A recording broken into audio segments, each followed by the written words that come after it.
Hello mga ka-elabs! So for today's video, isasama ko kayo kung paano gumawa ng two-tone color ribbon rose flower. So yung materials na kailangan natin is 4cm ribbon and then any ATM card or any ATM size card na meron kayo.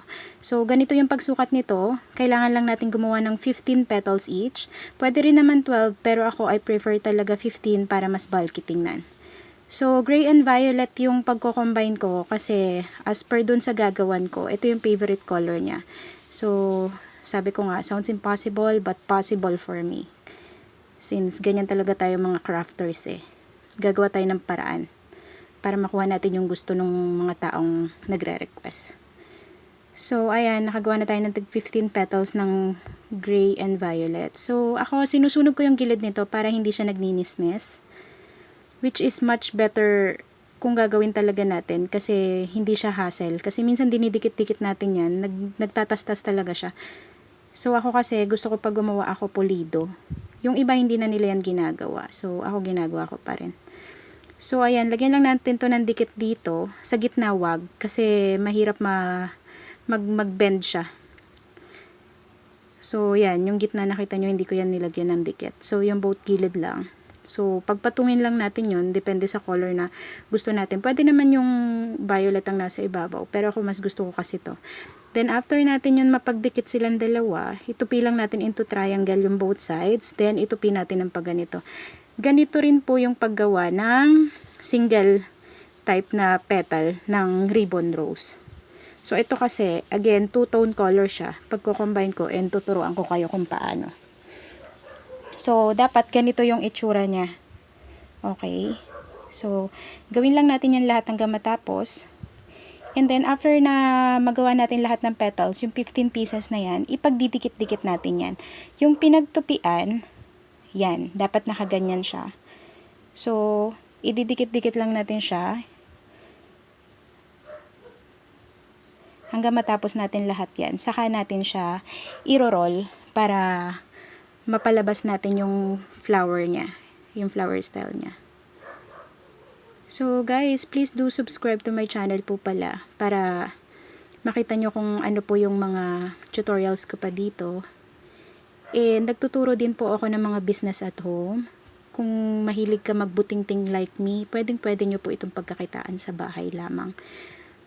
If want nyo naman pong umorder, pwede po kayong mag-message sa Facebook page ko sa SVen Mom Souvenir Shop, formerly LS DIY Papercraft Souvenirs. Ipopost ko na lang po dyan kung ano yung itsura ng page ko para hindi kayo naliligaw. And meron din po kaming tutorial sa TikTok, mga very short tutorial lang. Pero kung gusto nyo ng mabagal and full tutorial, dito na lang po kayo sa YouTube. Okay? So, ito na yung finished product niya.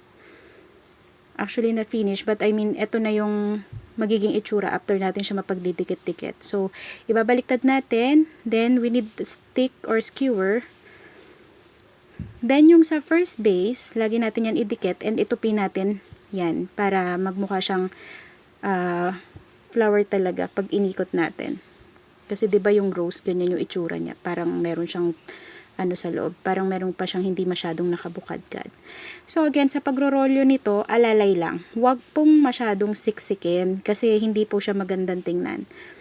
Kumbaga, once na naidikit natin yung first layer, gaya ng sinasabi ko sa other video, yung susunod na ikot natin is parang alalay na lang. Hindi natin siya pwedeng i-super compress or sobrang sikip na irorolyo kasi hindi po siya maganda tingnan. So, better ganyan po siya. So, alalay lang po hanggang sa matapos natin maiikot yan. And then, pagkarating dun sa may dulo na part, lagyan lang natin yung dulo ng stick glue. And then, idikit lang natin siya ng maayos. Then, after that, medyo imamassage-massage lang po natin siya para matuyo-tuyo yung mga glue stick natin.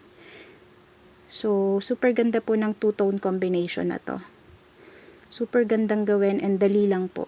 So, if ever may mga other question kayo, don't hesitate to reach me out and comment lang po kayo sa comment section. Thank you so much mga ka-elabs. Please don't forget to subscribe my YouTube channel po ha. And also follow me on my other social media like especially sa Facebook account po kung gusto nyo pong umorder.